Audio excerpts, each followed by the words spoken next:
Fulani terrorists and bandits have started conducting parallel government under Tinubu's administration. I repeat, Fulani terrorists and bandits in northern Nigeria, they have started conducting parallel government. There's a government of Tinubu and there's a government of Fulani in the same Nigeria. Now, there's this report, Zamfara under siege, terrorists. I refuse to call them bandits anymore. Let's call them the name they deserve. They are terrorists. Terrorists, Fulani terrorists, slam millions in taxes on Safi communities, not only Zamfara state, across northern Nigeria. These bandits are taking communities hostage. They are slamming taxes. Yes, not only that place. In Kwara state, there's a place called Kayama community. These bandits are engaging in a shootout with army. They are attacking a village, engage shootout with army. They want to take over Kwara state, many communities in Kwara state. If they take over these communities, they will not slam their taxes. That means there's a Tinubu government and there's a Fulani government in the same country. Let's look at the report.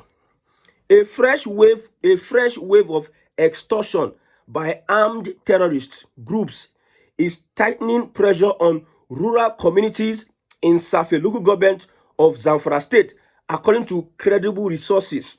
Ever since Trump threatened to invade Nigeria, since that day, every single day, terrorists have intensified their attack on northern Nigeria. Yes, every single day. There's no single day that comes by that these terrorists don't kill and attack communities. Ever since US said that we are going to start targeting the terrorists in northern Nigeria. Now, in a town called Danjigba, bandits have imposed 8 million naira levy on residents, 4 million as compensation for 2 motorcycles allegedly seized from them by security personnel, and another 4 million linked to money they claim was taken by a youth in the area. Police or security agencies seized bike from bandits. Bandits now came back, attacked the village, imposed a fine of 8 million, saying that 4 million for the bicycles that police or the security agencies, the army, took from us, and another 4 million because some youths did this one and did that one. They imposed 8 million. Okay, to enforce the payment, they seized a vehicle carrying 100 bags of soya beans and held 4 occupants hostage, keeping both the vehicle and the captives until the community raised the money. They were to be released after the payment was completed. You see what bandits are doing in northern Nigeria? Forming a parallel government with Tinubu. The coercive taxation has also spread to nearby villages within the same district.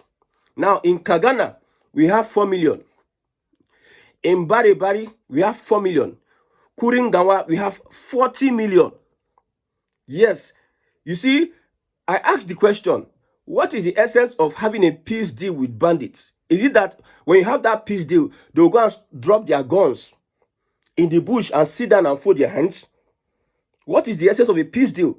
Because these bandits, they survive by all these things, atrocities they commit. They are being sponsored. They make money from kidnappings. They make money from raiding villages. They make money from stealing resources and everything. So what is the logic that communities in northern Nigeria, local government chairmen, officials, governors in northern Nigeria would have to go and have a peace deal with the same bandits? What is the logic? Look at what they are doing.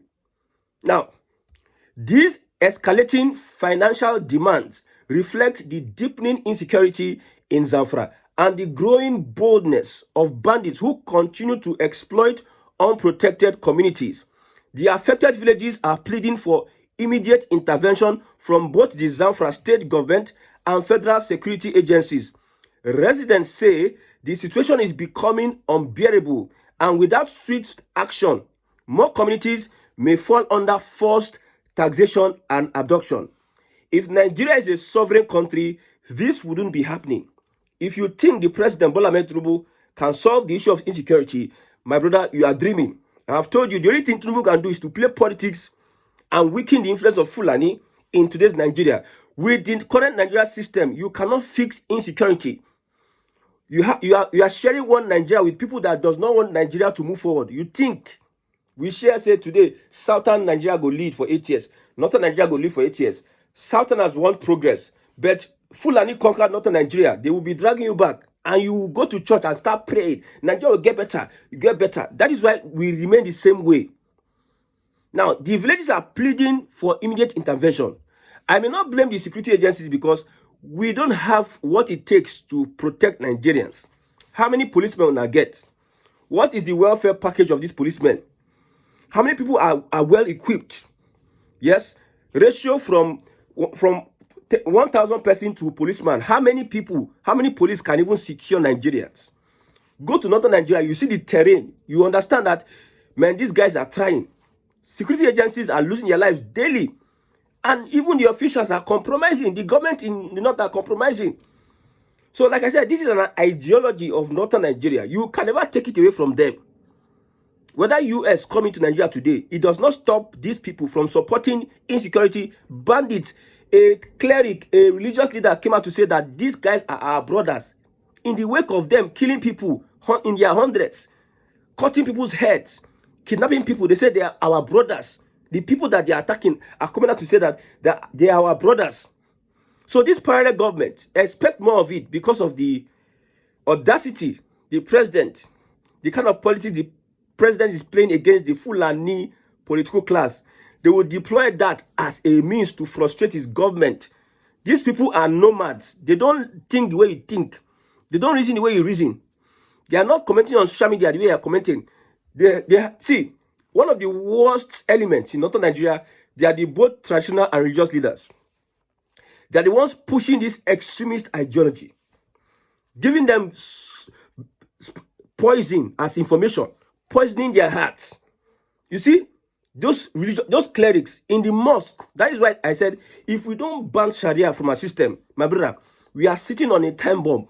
You see those religious leaders in the mosque, every Friday, we see the kind of information, that kind of poison, the way they are setting their youth to attack other people, to become extremists. The mosque in Northern Nigeria, they are a breeding ground, like I said, for extremism. The worst ever set of leaders in Northern Nigeria, they are the clerics and the traditional rulers. Yes, that is why if you don't, the ideology of Sharia, if you don't terminate it in Nigeria from the constitution, or put it from their roots, their sponsors, eliminate them. Shebi, Adeboye gave Tinubu 100 days, I'll be 90 days, 100 days to eliminate terrorists. Let me see what Adeboye will do at the end of the day. If he doesn't do so, my brother, you cannot stop insecurity. Even though let America come, America will come and do a pushback. This guy will relax and they will resurface because it is an ideology. If you think that you can survive under one Nigeria with this mindset, you have set up yourself for failure and for destruction. So the villages are calling on the government, on Zamfara government, the same Zamfara government that may likely engage in a peace deal with bandits that are bloodthirsty, that live on killings, that live on kidnapping, on money from ransom. Okay, let's move on. Let's look at some of these bandits, their network. Look at their network critically. The people you call bandits are one of the richest, listen, well-connected and sophisticated criminal networks in the world. It is not a news that they are mostly Fulani, extraction, and that they are decentralized group with tens of thousands of fighters across Nigeria. That's the system they practice. They decentralize themselves. There's a command, a spiritual and religious command, a traditional command that offers them guidance. And the person will be invisible. You know, when they had the NSAS protest, the government of the day was looking for the leaders. What are the leaders? The reasons why they succeeded, like they were effective to a point, was that the government could not pinpoint the leaders to bring them down to destroy the movement, the NSAS movement. All the government could do was to infiltrate and cause chaos. Usually, they wanted to identify the leaders, arrest them, pressure them to step down or whine them. You know, politicians go whine you. We are on this matter. We will do this and that. Just step down your tools. We have listened to you. We'll do this and that. Let's get blah blah blah. Give the government this. They use that one. They whine you, politician. They whine you with that one to lower your guard. They didn't see that They didn't see leaders that they are going to hold. They now resorted to infiltrating the movement. That is what these people do. There are some ghost leader. You cannot pinpoint the person. If I say it's the Sultan of Sokoto, you'll say, where's the evidence? But they know how they get their guidance. They are scattered. Sophisticated criminal networks have leaders. But when they become ghost mode, when they become invincible, it's very hard for you to pinpoint them. But their followers know who and who. Okay? They are heavily armed and seriously rich and ideologically driven. They are not just another ragtag criminals that some people think. You think these bandits are just ragtag. They have the capacity to take on the Nigeria security architecture, and they have demonstrated this several times. You go inside, you go see pictures and videos. You see RPG. What these bandits are carrying, you think that it is a ragtag. You think that it is even the ransom they collect, they used to buy weapons. Do you think that it is ordinary? 300 bikes moving from north into Kwara State, from Katsina into Kwara State, 300 bikes. And I said 300 bikes. Imagine one bike now today. One bike is like 1 million. Let's say 1 million or 1.5 million. 1.5 million times 300 bikes is how much? It's almost 450 million. If I'm correct, 450 million. Okay. Then look at this from this angle. 2 people are on the bikes. They have their uniforms. They have their AK-47. Each person with AK-47. How much is AK-47? That movement alone is entering billions of naira. They are going to have logistics, feeding and everything, entering billions of naira. Do you know what it takes? And they have these groups scattered across Nigeria, both in the southwest, both in the southeast, both everywhere you see, they are everywhere. Don't think they are not in southern Nigeria. They are everywhere. Do you know what it is? Okay. They are heavily armed and seriously rich and ideologically driven. That is the problem with insecurity. Ideology. You can see any group that has ideology. You know the Shiite movement. They are the ones protesting. They were protesting in Kano. We don't want Trump. With what Buhari did to the Shiite, with how they decimated the Shiite, yeah, the Shiite still will stand up and protest tomorrow. If you have 10 Shiite in Nigeria, if you like kill 9 and remain 1, that one go wait, bomb Pekin, it go indoctrinate in Pekin, and they'll still continue. So your killing them does not mean that their ideology has been destroyed. Ideology is being destroyed with de-radicalization. Yes. And does Nigerian government have what it takes to de-radicalize these guys?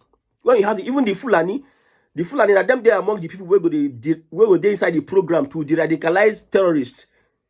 The Fulani that is loyal to him, that is saying the bandits are our brothers. Do you think that they want to really, they will not sabotage your de-radicalization program? You can see how complicated the whole thing is. Many of these bandits, militias, make up to 1 billion naira in a month. It should show you the kind of financial war chest that they have in order to pay their fighters and buy sophisticated arms and ammunition. How do bandits make their billions every month? Number 1, the best gold mines in Zamfara and Kaduna are controlled by bandits. According to investigative sources, many bandit leaders make 30 million naira a day from their respective gold mines in several places across Nigeria, across northern Nigeria. Yes, they make millions of naira every day. That is why there must be insecurity. There must be insecurity. In fact, if you see Oyibo in those sites, you see the bandits somehow, according to a report, the bandits somehow act as security. They are the ones, the bandits or terrorists, they are the ones securing the Oyibos that are milking your resources. So if you are crossing that road, bandits going to attack you. So that you know, cross them to see, say, some Oyibos, they steal your resources. These whites, these Europeans, sometimes they work hand in hand with these bandits to steal your resources. They will not work with normal Nigerian military because they know it's not official. They use these bandits. Number 2, bandits not only control these gold mines, they now enslave inhabitants of captured villages and towns to work in these mines as slaves. You can see the revelation. This is from Are Kurumi Kakanfo on Twitter. I'm reading his position on this. Okay? They enslave people. Maybe they kidnap people or they put you whatever under, they put you under their slavery and you work for them in these gold mines. This gives them cheap labor and unlimited manpower to maximize profit and make up as much as 50 million naira a day from each mine. Bandits, terrorists have access to arms market from Algeria, Sudan, and other places to buy sophisticated and up-to-date weapons in order to take on the Nigerian army. These weapons are not cheap. According to a bandit leader, they buy a bowl of ammunition for as high as 1 million naira. You can see they will carry 1 million naira now. A bowl of ammunition. They will use them. They will finish 1 million naira within 1 hour. Do you know what it is? When they are going for operations. Many of these bandits now have the ability to send their boys to Dubai to sell this gold directly to the UAE without any middleman in order to maximize profit. Bandits are collecting taxes. I just said it now. This one that happened in Zamfara State is just recent. Bandits are collecting taxes and levies ranging from 10 to 100 of millions from captured towns and villages in the north, west, and north central of Nigeria. They control huge swaths of land and territories. They control territories. They have a government parallel to that of the government of Asiwaju Bola Ahmed Tinubu. Okay. And impose taxes on inhabitants, which has provided another source of funding for their terrorist activities. Bandits, Boko Haram and ISIS also tax cattle in the northwest of Nigeria. Use Mali for example. Al-Qaeda makes nearly $1 million a month taxing cattle alone in their captured territories. This is why stuffs like cattle rustling and so on, they are common occurrence in the core north because it is a billion naira monthly economy controlled by bandits, terrorists. Like I said, anywhere you see bandits, now the same thing as terrorists. These terrorists or bandits, just like their counterparts, like the ISIS, JNIM, Machina Liberation Front, also use kidnapping for ransom as a means of fundraising for their operations. If a bandit now want to raise money, will go and target a village. They'll kidnap and collect ransom. I've asked this question. I will ask it a million times. What does this local government chairman that have peace deal with, what do you benefit by having a peace deal with bandit? Would the bandit go and stop what he's doing? Now, they use kidnapping to raise funds for themselves. They mostly target European expats living in the core north or rich businessmen or women in order to get huge ransom that will bolster their financial war chest.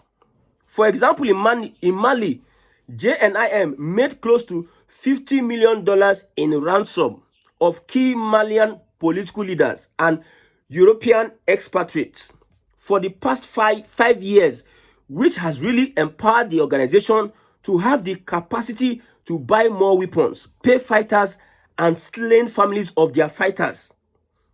They are even compensating their own fighters that are dead, that maybe as they go for battle, they kill their fighters. They have money to compensate their families and to get logistics for their operations. This is why kidnapping for ransom by bandits, terrorists, or Fulani extraction across Nigeria, especially in southern and middle belt states of Kwara and Kogi, are part of the IGR boosting campaign of these terrorists. The money made is funneled back to run and expand the operations of these criminals. Every ransom paid is a tool for the eventual destruction of Nigeria. If care is not taken, the Nigerian people are impoverished and the so-called bandits of Fulani extraction becomes more empowered and capable to take on conventional armies like the Nigerian Armed Forces. Let's go deeper and juxtapose their mode of operation with the Tutsi-led militia in eastern Congo called the M23. A single mine where coltan is mined in North Kivu gives the M23 up to $1 million a month. A month. What these bandits are making in the North Central and Northwest, my brother, only God will help the government of the day. $1 million a month. This is the same mode of operation happening in northern Nigeria. When Gumi says we cannot defeat them, he is right. Gumi said, these guys, it's better you have peace with them. Gumi advising the Nigerian government. He knows the network, how powerful these guys have grown to be in the past years. They know. The government of Tinubu will not tell us that they don't know their sponsors. But you see, Nigeria is complicated. My brother, anything is structuring. You see how I'm supporting Bola Ahmed Tinubu. It is not party. It is not party. It is not party. Just Kwara, like Kwara State, is another. They have put their attention on Kwara State. The bandits are now intensifying their attacks to make sure that they sabotage the government of Bola Ahmed Tinubu. They put him under pressure. Can Tinubu tell us who are the sponsors of and eliminate them? Eliminate the terrorists and their sponsors? Can he do so? That is a big question we're asking. It is not propaganda or political talk. You come for campaign. Within 6 months, we'll do this. You be speak BB grammar now. You don't enter 3 years. You can see what is going on. You know, some people sit in Abuja, in Lagos, and their homes collecting AC. People are under shed. Look at the sun. The sun is so hot. People are running from one with wounds. Some hands have been cut. Some they have been incapacitated. Some they are facing so many illnesses in northern Nigeria. They don't have health care because of this banditry. And you think that everything is just okay.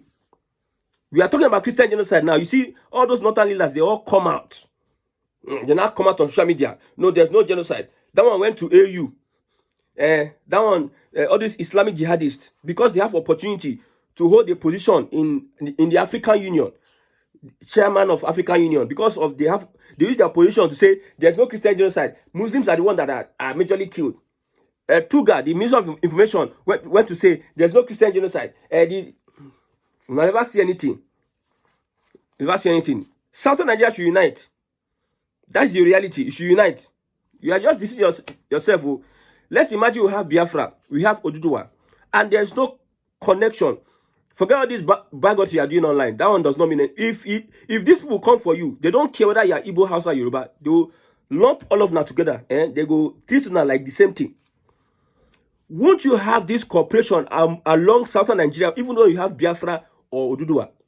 You have to bury your grievances.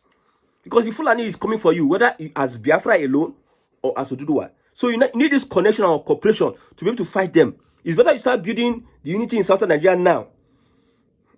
Or else it may be too late. May God help Nigerians.